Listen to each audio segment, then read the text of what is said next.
என் இனிய உலகத்தமிழ் மக்களே, தாய்மார்களே, பெரியோர்களே, சிறார்களே, என் அருமைச் சீடர்களே, யோக நண்பர்களே, யோக விரும்பிகளே, உங்கள் அனைவருக்கும் என் இனிய காலை வணக்கம்.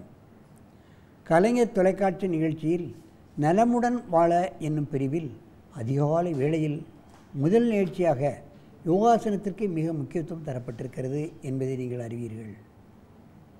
காலமெல்லாம் நடைபெற்று கொண்டிருக்கின்றது.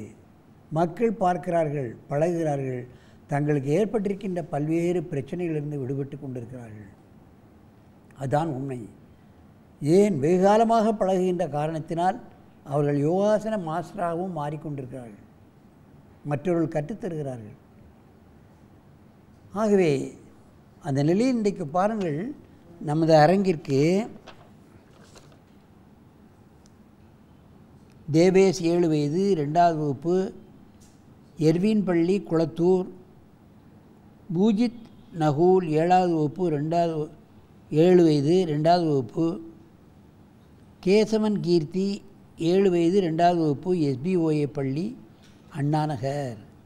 இவர்கள் எல்லோரும் நமது பயிற்சியாலையில் பயின்று கொண்டிருக்கிறார்கள்.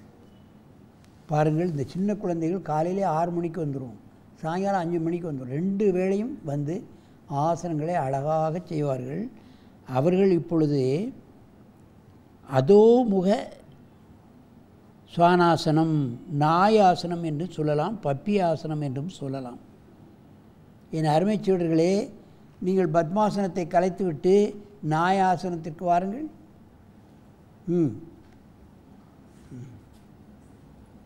பத்மாசனத்தை கலைத்துவிட்டு ஆசனம் செய்யுங்கடா. நாயாசனம். தலையை நல்ல மேலே தூக்கணும். காலை கொஞ்சம் அகலமாக வச்சுக்கோ. மேலே பாரு. அப்படியே ஆடாமல் இருக்கணும். காலை அகலமாகி அப்போ தான் நிற்க முடியும். மேலே பாரு, தலை மேலே பாரு.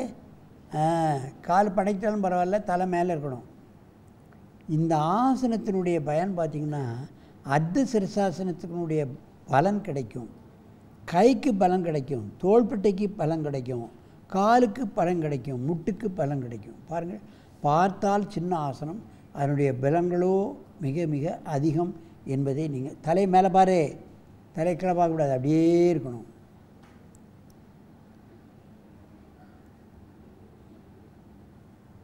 மெதுவாக இந்த ஆசனத்தை கலையுங்கள்.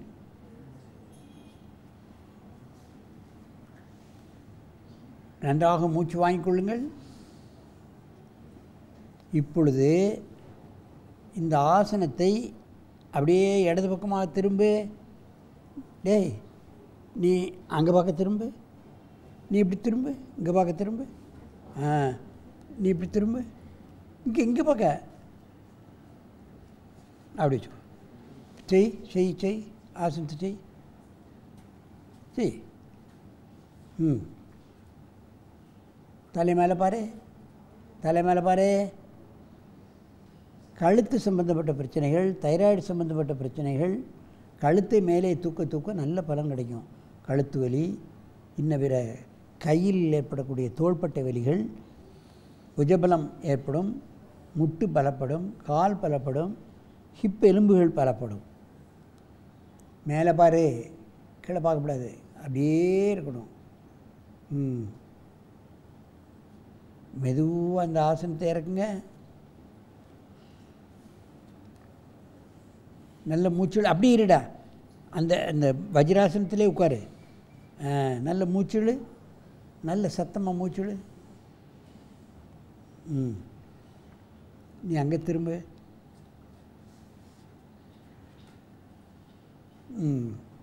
நீ இங்கே திரும்ப, இப்படி திரும்ப, அப்படியே அவனை பார்க்க திரும்ப. நீ இப்படி திரும்படா. கொஞ்சம் பின்ன போ.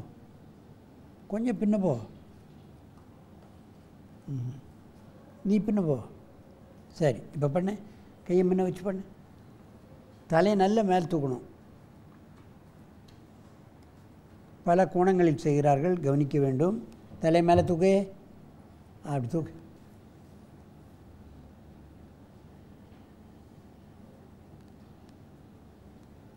இந்த ஆசனம் செய்தாலே உச்சியிலிருந்து உள்ளங்கால் வரையில் உள்ள அத்தனை நாடி நரம்புகளும் இழுக்கப்படுகிறது.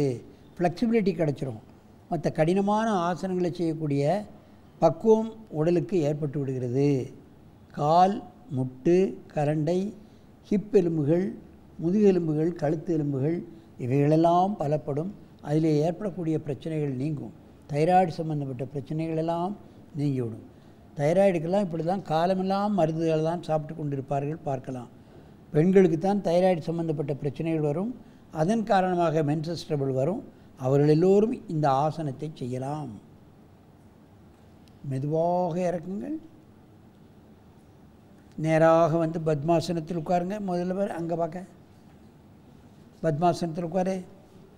அங்கே பார்க்க, திரும்ப முன்ன போப்பா, நேரே பாரு. என் அருமை பெரியவர்களே, சிறு குழந்தைகளை யோகாசனத்துக்கு நாம் பழக்குவது என்பது மிக மிக கடினம். காலையில் எந்திரிச்சு காலக்கடங்களை குளிச்சுட்டு காலை முடிச்சுட்டு குளிச்சுட்டு ஆசனத்துக்கு வர்றாங்க. எப்படி வர்றாங்கன்னு பாருங்கள். அவங்க தாய் தந்தைகளை கொண்டே கொண்டாந்து விடுவாங்க, இருந்து கூட்டிகிட்டு போகிறாங்க.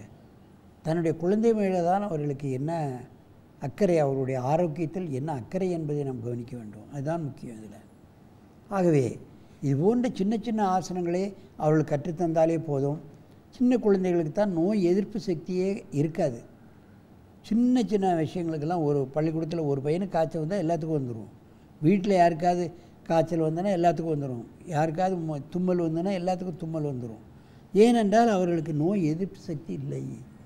ஆனால் யோகாசனம் செய்துவிட்டால் நோய் இம்யூனிட்டி பவர், நோய் எதிர்ப்பு சக்தி அவங்களுக்கு வந்து விடுகிறது. எந்த நோயும் அவர்களுக்கு அண்டாது. அவர்களுக்கு மருந்து செலவு என்பதே சிறு குழந்தைகளுக்குத்தான் அதிகம். காலமெல்லாம் அவர்கள் நாம் ஆஸ்பத்திரியில் கொண்டு போய் நின்று காத்து கொண்டிருக்க வேண்டி இருக்கின்றது.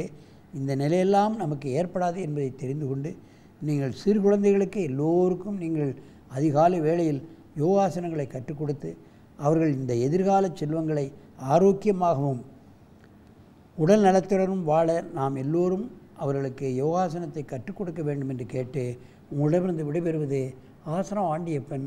வணக்கம்.